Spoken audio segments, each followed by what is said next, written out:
Hello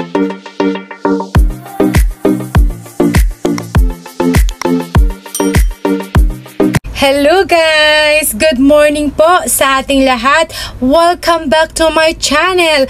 Welcome back to my vlog. Ayan, sa hindi nga pa po nakakakilala sa akin, ako nga po pala si Alintot at your service. Ayan, so panibagong content na naman po ang gagawin po natin. Panibagong tutorial na naman po ngayong araw po na ito.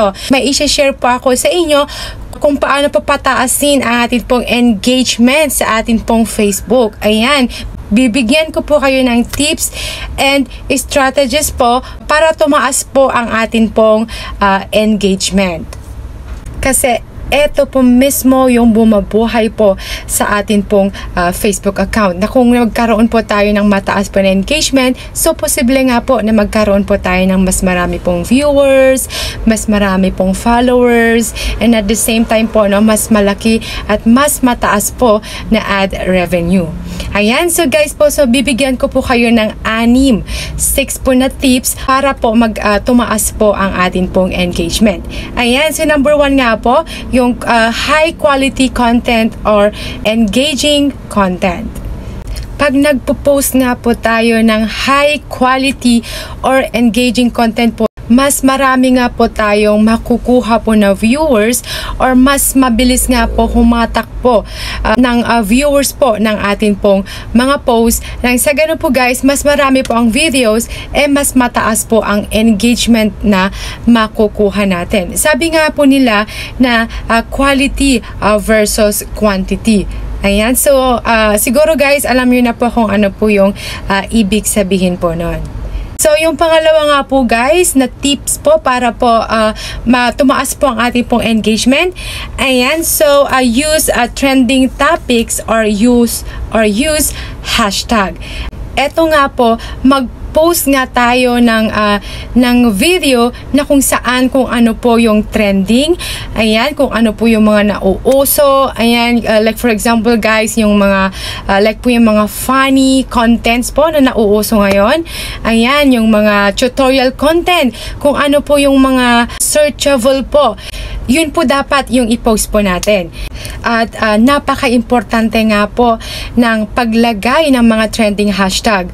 Ayan. So guys, yung paglagay po natin ng hashtag nakakatulong po yan na dumami po ang atin pong mga viewers. Nakakatulong po yan na maging searchable po ang atin pong mga post na like for example guys, na nag-search po sila sa Facebook at nag-ano po sila ng mga hashtags ng mga hashtag, at yung hashtag po na yun, yung sinearch po na hashtag nila yon at naglagay ka po ng hashtag na yon, possible po na lalabas po yung mga video nyo.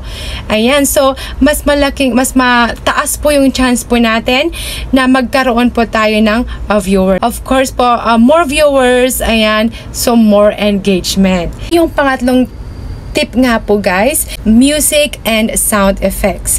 Ayan, tunay nga po guys, napakahalaga po na maglagay po tayo ng music background or sound effects po sa atin pong mga video.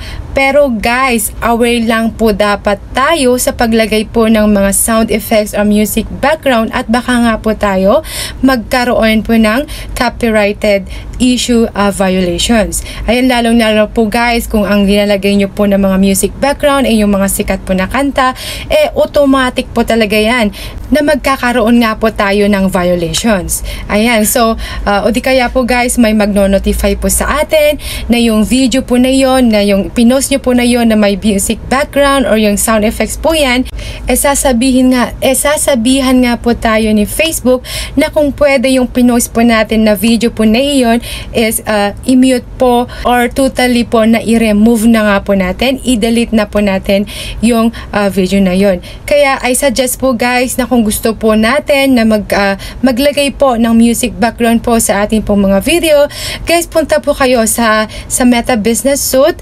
Ayan, yung sound collection po niya. So pwede po kayo kumuha doon. Ayan, free po na gamitin iyon. Free rin po na i-download po niyo yon at gamitin nga po ninyo as your music background. Para safe po tayo guys, para iwas violations po tayo. Ayan, so yung pang-apat na nga po tayo na tip. Ayan, so engaging your audience. Napaka-importante din po ng pagsagot or pag-react po sa mga comments po sa atin pong mga post. Dito kasi nagkakaroon tayo ng interactions between the viewer and then the creator. Kaya guys, napaka-importante po talaga ito na sagutin po natin yung mga comments po nila. Pang-5 na nga po tayo guys na tip.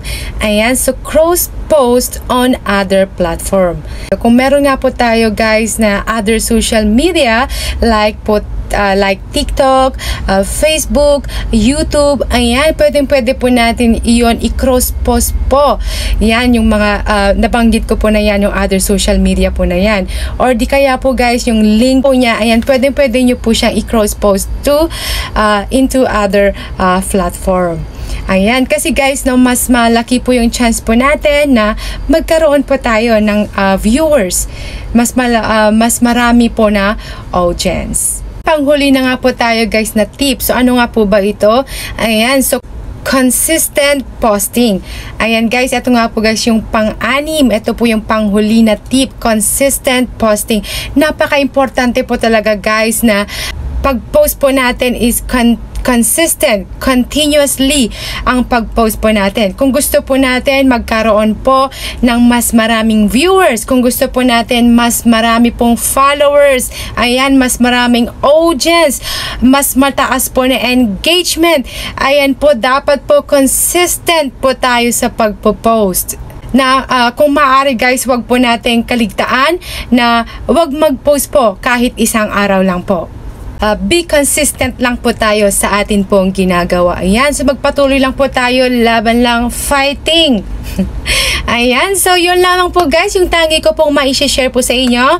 I really hope po na may natutunan po kayo. Ito pong video po na ito. Ayan, so kung meron lang po kayo guys katanungan, wag pong mahihiyang magtanong. Mag-comment lang po kayo dito sa baba. Wag nyo din po guys kalimutan mag-subscribe po. Ayan, hit the notification bell para updated po kayo sa mga ganito pong klaseng video tutorial. Pa-share na rin po guys, ito pong video po na ito. Thanks for watching and God bless us all. Bye-bye!